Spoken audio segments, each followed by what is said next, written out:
Hello everybody and welcome back to the channel for another LEGO build. Yep, somehow still under the weather. I think that is just my superhero power at this point, being sick constantly. So sorry if my voice is a little bit hard to understand. And the fact that I'm in the echoey table space doesn't exactly help the situation, so sorry about the audio. This set is just a little bit too big for me to build on the other desk. So I'll be using the kitchen table just like last time. The missus is very happy about that. Once again, so this is the 500 subscriber special build. I said I'd bought a big Star Wars set, and this is actually the first Star Destroyer LEGO set from, I believe, 2006. It is set 6211, and I'm incredibly excited to actually build this. Now, I bought it secondhand, so obviously it is not going to have a box or anything. You can get it with a box, but considering this cost me a little over $250, I think. With the box, it's obviously going to cost you more. Buying a Star Destroyer in 2023 isn't the easiest thing because you're not getting anything for under $200 unless it's missing a lot of pieces or you just happen to get really lucky. Now, you can get one of, I believe, 4 Star Destroyers overall, 2 UCS sets, which obviously are going to cost you, I believe the smaller / older one is still $400 plus, depending on what's all missing from it. And then you obviously have the UCS series that ended in, I believe, last year in December, which will cost you at least $600 to $650 minimum. So I ended up going with this guy here out of the 2 non-UCS Star Destroyers, not counting the first older one, I mean purely Empire. And it's still going to cost you at least, I think the cheapest that they're going for right now is probably about $250 plus. If you want the minifigures and everything with them, which the minifigures are a huge part. I have them lined up the best I can. Obviously, Grand Moff Tarkin is a huge minifigure that a lot of collectors want, so I'm really happy to actually add him to my collection. And I've always been a huge fan of Star Destroyers, so when I was comparing the two, I said, well, I want Grand Moff Tarkin, obviously, but at the same time, this one is actually much bigger than the other one as well, and size does matter when we're talking about Star Destroyers. So I figured this would be a really good pickup. I've always wanted a Star Destroyer. I can't believe this is actually my first one. Given the amount of LEGO sets at my disposal, my very first Star Destroyer, every time they've come out through my childhood, like, they were already expensive, or I didn't have that much allowance money to actually buy myself a big old Star Destroyer. And then you fast forward to this year, obviously you're going to be shelling out quite a bit of money, and they're not exactly the easiest to find. So I'm really happy that this is going to be the 500 subscriber build. Thank you guys so much for helping me reach that point. And thank you to the seller on eBay who did an immaculate job actually packaging this up. It is sorted absolutely perfectly in 3 bags. Minifigures were on their own, but everything is by shape, by size, by color. He did a fantastic job packaging this up, so that is going to make my life a whole lot easier just going forward. So thank you so much, whoever you are. You did a fantastic job. 10 out of 10 in terms of packaging. That is how I wish every LEGO set would come packaged. Just absolutely perfect, since obviously I'm going to have all of these LEGO pieces spread out and organized the best I can, which takes a lot more time, but since they're already relatively pretty organized, that's going to make my life easier. He also included a secondary sticker sheet, which I'm not sure if I probably won't use any of these, but I do really appreciate the thought and effort there. Obviously the set, I should have looked at this before, and I believe it came out in 2006, so we're talking about 17 years. Obviously some of these pieces are going to be a little bit more brittle, so we'll have to be careful there. Some of the coloration will probably be off just because of normal wear, tear, display. The pieces do discolor, and honestly, I don't care really if the stickers are a little bit too far off, considering I believe they're all on the inside of the escape pod anyway, so that's not going to bother me. But plaque, that'll be cool. I wish more LEGO ships would actually come with a plaque. And then you have a little bit for just a hologram of Emperor Palpatine, which you can see in the middle. So yeah, very, very excited to actually add this. Thank you guys again so much for helping me reach 500. And without further ado, let's get started with the build, everybody.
All right, everybody, and the 500 subscriber special build is finished. It was really cool. I will say, I do not miss the early 2000s in terms of construction materials. The coloration and everything are just god awful on some of the instruction books for these sets. I swear I missed about 10 different pieces, which were all just sitting over here on the side. I went through, just added a little bit of detail here and there, fixed up the interior for pieces that I missed. Sorry, I know it wasn't the most organized build in the world, with pieces laid out everywhere, a lot of them still in bags and everything. With there being no numbered bags or anything, I organized them the best I could. I built a little bit of like the Technic pieces off camera just because they're really, really tiny. And me looking through this is not something I needed in a video for 10 minutes. So, yeah, I included as much as I could. The actual ship is fantastic. It is huge. It's definitely going to look awesome on my shelf. I cannot wait to display this. As for the minifigures, we have the little Astromech droid here. Obviously, this is just going to be front printing. There's no back print at this point for any Astromech droids. Then we have a couple of the more classic Stormtroopers here. I know a lot of people do prefer this age of Stormtrooper rather than the ones that we currently get, which I don't think are too bad. The helmets are just a little bit, I would say, off for the newer ones, but it is what it is. Imperial Officer, obviously for this you're going to have that blank face, which, you know what, I do find absolutely just still really nice seeing in some of these older sets. It was just a simpler time overall. I think it's adorable. My cat is also moving things across the couch. That's nice. So if you hear any random noises, that would be Arthur moving things. Then we have two Imperial officers, or I'm sorry, Royal Guards, not Imperial officers. Two Royal Guards, which are really, really neat. Their design really hasn't changed too much since this. Not too much you can do with them. Then we have Darth Vader. Now, this is with no bottom jaw unit, damaged face, so still a pretty cool figure, but obviously not having that bottom piece, you don't realize how good the new figures look until you actually go back and say, hey, that is a pretty cool feature. And then obviously the one I wanted most here, and the one that people would definitely be after the most in this set, which is Grand Moff Tarkin. Pretty cool figure. I'm glad to finally add him to the collection. Now, the actual ship itself is definitely quite massive. Obviously nothing compared to the Super Star Destroyer or the UCS sets, but for an actual playset, this thing is pretty awesome. I would like to do a comparison video of like all of the Separatist ships, all of the Imperial ships, just like comparing sizes, because I assume I'm not the only person out there that when he's looking for like an older set or trying to do like a complete line of ships and you want maybe one of each, because I don't know, I would like 4 Star Destroyers, but I don't have space for them. So I was looking through like comparison of sizes, just trying to pick what ship is better for this, this, and this, and it would be really cool just to show them all side by side. So once I get a little bit more, and hopefully a little bit more of a living area here for overall LEGO builds, I would like to actually display some ships side by side and say, hey, if you're a collector like me and you want the size of these ships to at least like match, or you want this to be the biggest ship, not like, let's say the light cruiser from 2021, that would obviously make sense. And I would like to do that in the future. But the actual build itself, the neon green is something that you don't see a lot of highlights on anymore. I did remove a couple of them that were just sliding out. I don't need Arthur being able to run away with another LEGO piece from my collection. So for this, it is a little bit irritating to get on there, but the actual cockpit unit and the main part of the ship here, you can see you can put minifigures in here. I would rather that be closed in, but I don't know how much custom work I'm going to do to this, honestly. At this point in its lifespan, then this does open up. Now, if you are building this set, regardless of how the condition is obviously going to be in, please be careful. It is going to be much more brittle than a modern set, of course. And then you'll see some of the coloration is probably a little bit off depending on how good of the camera is going to pick that up. Then in here, obviously the whole thing opens up down to the very tip, which is pretty cool. Yeah, I mean, it's a really nice set. I did miss a couple of stickers. Just some of the stickers were completely off color, so I just foregoed some of them. We do have a couple sticker panels here. You have Darth Vader's meditation chamber here, and then the Emperor hanging on his little hologram on there. Then you also have the escape pod, of course. The stickers, ironically, some of them were on there from the original set, and then some were like the reprinted stickers, so I noticed that after, but I wasn't about to deal with stickers one more time in my day. And then for the actual back, really cool engine work. I don't like how these actually are. Like, that one is just jammed in there. These are a little bit crooked, so I think I would fix something here if I do go about doing anything custom, and then just pretty basic bottom panel. So yeah, pretty cool playset. Definitely not a perfect build, but given the set's age, I'm not going to be too upset about it. It's still awesome. It's a very commanding ship, and that's what it should be.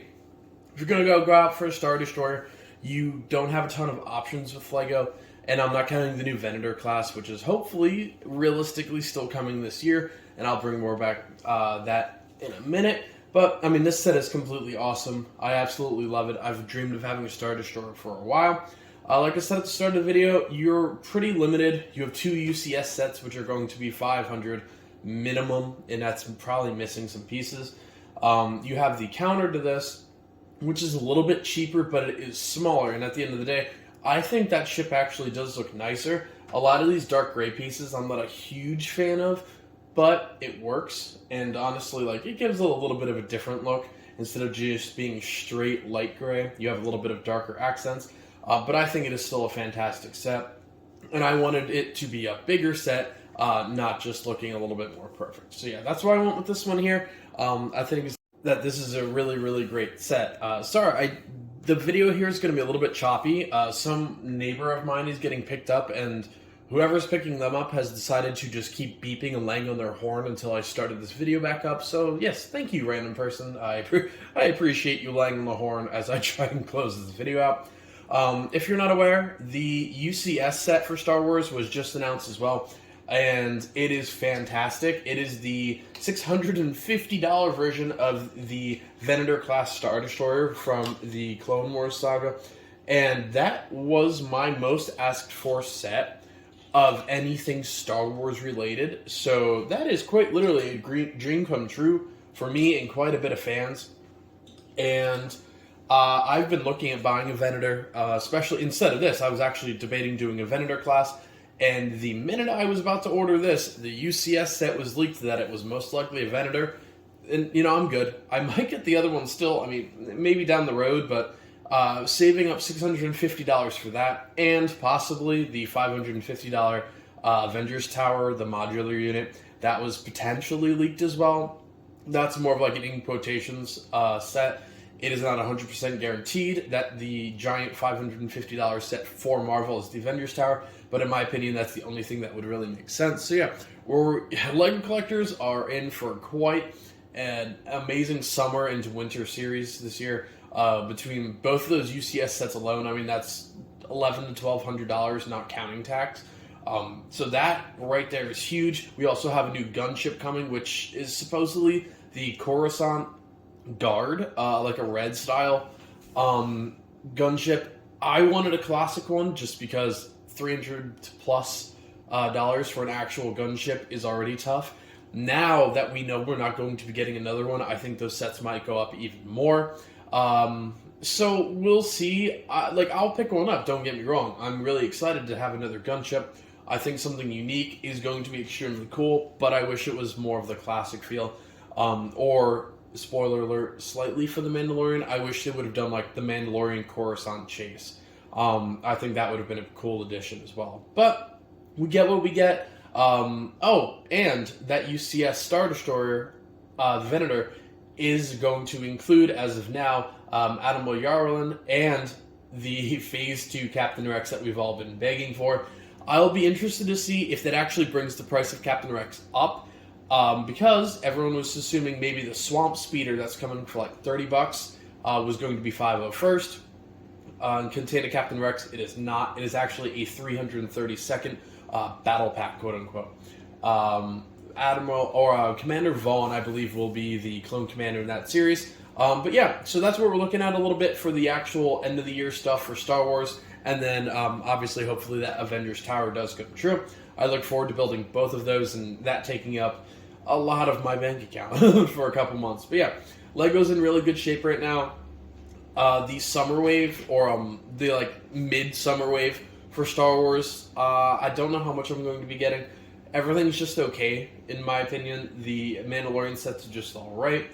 Ahsoka, we'll see what she all brings to the table in terms of her sets. The only one confirmed as of now is the Ghost for, I believe, $170, so that should be absolutely fantastic. I just really hope we get a Grand Admiral Thrawn somewhere in one of these sets, because I don't want to spend $120 for a minifigure, but if he's in a $120 plus set, then that's a little bit better. So thank you guys so much again for helping me reach 500 subscribers. As of shooting this, we're almost halfway to 600 already. So I'm getting these out as fast as I can. With working 6 days a week, it just takes a little bit of time, especially to build something that's over 2 feet long. So thank you guys so much, and I'll see you for the next build. Bye-bye now.